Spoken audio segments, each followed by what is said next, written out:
Berapa pun bisa. Bahkan saya katakan ini fenomena gunung nanti akan saling gesekan sendiri dan akan muncul menelanjangi diri sebagai pengayom masyarakat, sebagai sahabat masyarakat. Yang kedua, tidak mau kecolongan. Karena kalau kecolongan itu nanti akan tambah membuat nyungsep citra polisi itu sendiri. Nah, maka ketika menghadapi situasi seperti itu, akhirnya aparat harus berhadapan dengan dilema-dilema itu lagi. Ini kalau nggak ditangani, kalau kemudian sampai meledak menjadi kerusuhan, citra polisi jatuh. Tapi kalau nanti diberikan penanganan yang terlalu keras, sama saja nanti juga akan menjatuhkan citra. Dan ini menjadi seperti gambling. Jadi saat ini memang saya lihat itu banyak kegalauan, kegelisahan yang dialami oleh teman-teman. Dan saya mengaitkan semua itu dengan adanya situasi alam semesta atau jagat agung yang baru kita bahas. Perubahan-perubahan fenomena alam yang terjadi pada makrokosmos atau alam semesta akan berpengaruh kepada mikrokosmos.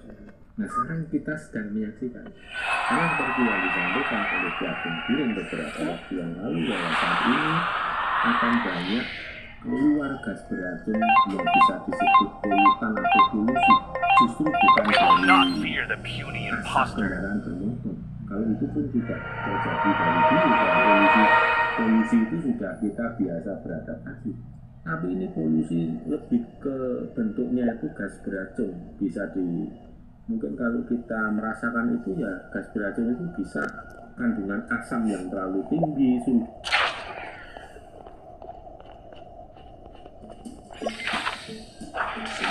Nah, pekerjaan kami membutuhkan koneksi internet seperti Hanopi 2018 untuk menyampaikan pendapat terbaik atas seperti ini.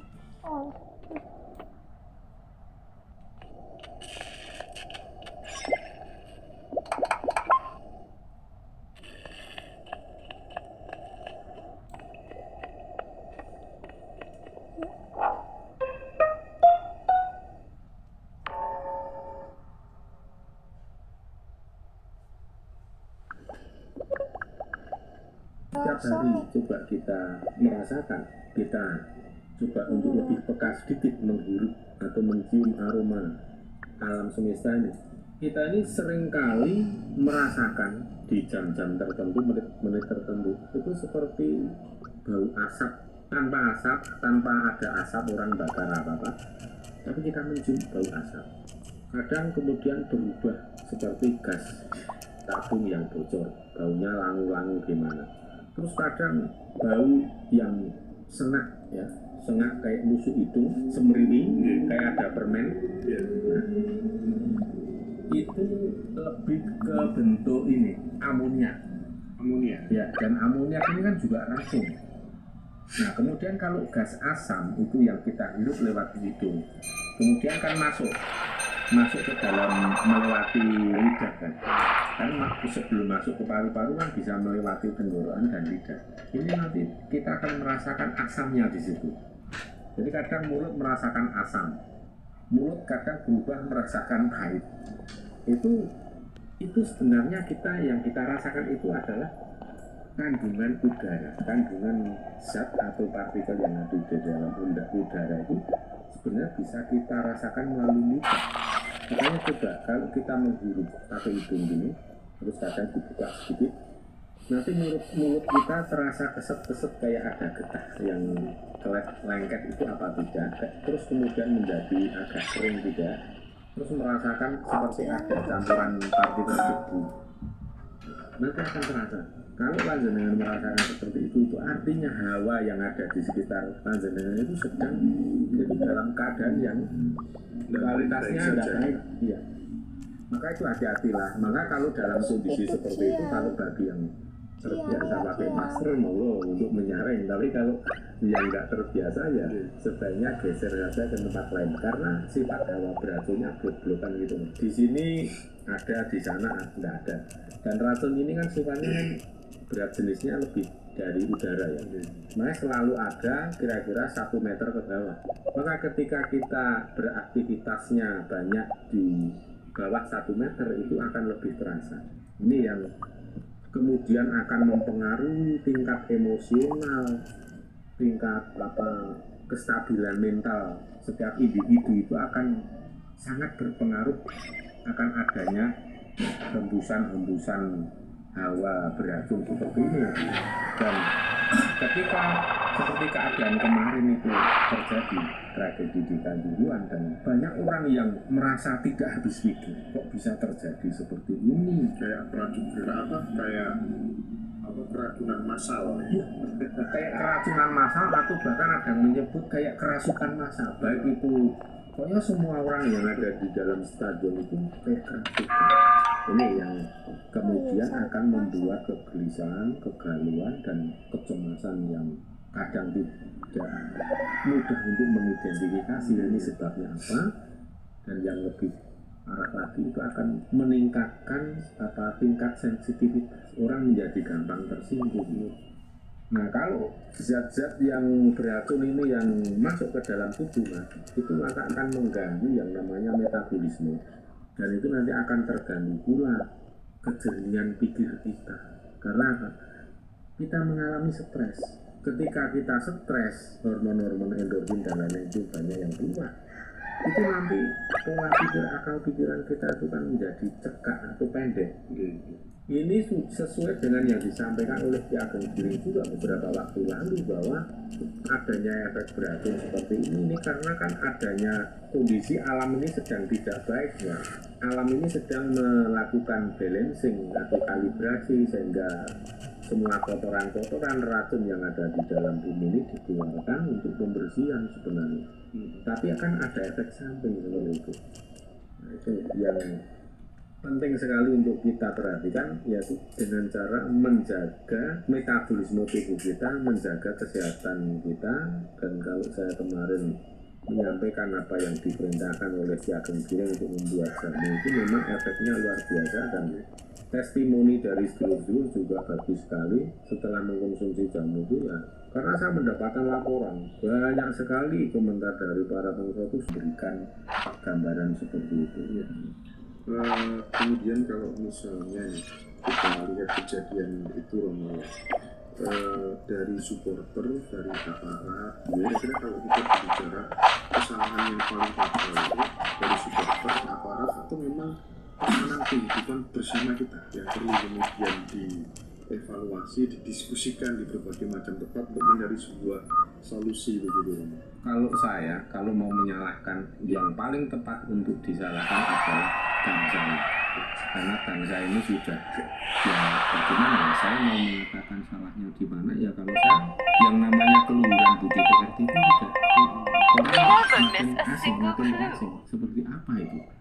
Dan satu lagi, ketika manusia sudah hidup tanpa rasa, tidak menggunakan rasa, yang terjadi seperti itu hanya mengandalkan kekuatan pikiran.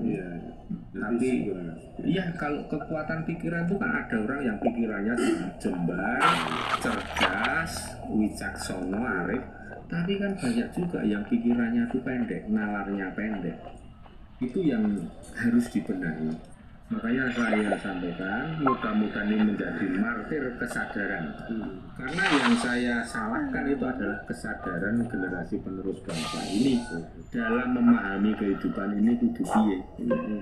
Sekarang kita masa katanya bangsa Indonesia yang bangsa yang agamis, tapi kita lihat ketertiban para penonton di Eropa, apalagi di wilayah Eropa Utara, daerah Skandinavia, itu tanpa security, tanpa itu aman mas.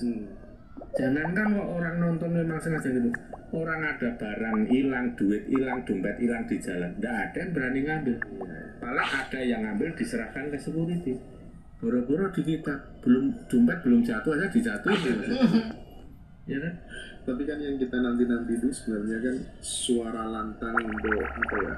Karena tragedi ini sudah terjadi, saya bagian daripada, misalnya saya ketua PSSI, saya Kapolda Jawa Timur, saya menyatakan diri untuk guntur. Ini kan jarang terjadi di Republik ini. Beda sama di Jepang gitu. Kaisar Hiroshima Nagasaki di bom atom gitu kan. Bisa memutuskan untuk mengundurkan diri. Itu gimana sih Romo Ya, sebenarnya? karena orang di kita itu banyak yang memakai kekuasaan itu adalah kekuatan politik. Jadi bukan power of law, artinya bukan kekuasaan itu yang bersumber dari hukum, tetapi kebalik. Law of the power. Nah, jadi kekuasaan itu yang menciptakan hukum. Makanya sekarang ini juga dibalik, Mas. Kalau ditanya kenapa yang bertanggung jawab kok nggak mengundurkan diri, ya kalau gimana saya mau mempertanggungjawabkan kalau saya mengundurkan diri, itu kan tolol sekali. Itu sungguh tolol sekali, karena dengan mundur itu kan mempertanggungjawabkan, dan kemudian dalam posisi yang sudah tidak pegang jabatan, itulah dia mempertanggungjawabkan kesalahannya. Biarkan diganti oleh orang lain yang lebih bertanggung jawab, kan harusnya begitu.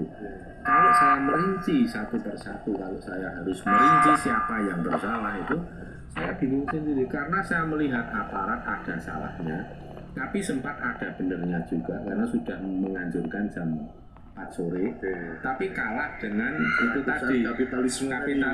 Jadi TV minta jam 8 misalnya. ya, terus kemudian pihak dari panitia kan juga lebih baik dapat keuntungan besar. Itu jelas kalau tayang di prime time, ya kan? Nah, oke lah kalau memang semua itu memang mau seperti itu, tetapi ada yang namanya sisi spiritual itu mbok ya digarap. Coba seandainya panitia pelaksana, kemudian kepala daerah, kemudian wakil dari Aremania, kemudian wakil dari sesepuh adat, itu berbicara bersama, kemudian melakukan sebuah ritual yang tujuannya untuk selamatan, itu akan beda. Apalagi kalau upacara atau tradisi ritual selamatan itu dilakukan secara lebih ini aja, yang lebih familiar. Yang lebih familiar ini ya saya katakan seperti kalau kita ini melaksanakan sesuai dengan local wisdomnya orang Jawa. Soalnya kalau dengan cara-cara yang dari ya pokoknya yang cara-cara yang jauh dari local wisdom, ya saya kira masih sulit untuk bisa selaras dan harmonis. Sekarang misalnya begini, konkretnya ya, misalnya sebelum pertandingan, sehari atau 2 hari sebelum pertandingan, coba panitia-panitia itu nyuwun pengestu, permisi kepada para leluhur besar yang ada di wilayah Malang, termasuk ke makam pahlawan, ya. Orang bisa menikmati seperti ini kan jerih payah perjuangan para pahlawan. Apakah pernah mereka itu disambangi, disekar setahun sekali? Belum tentu.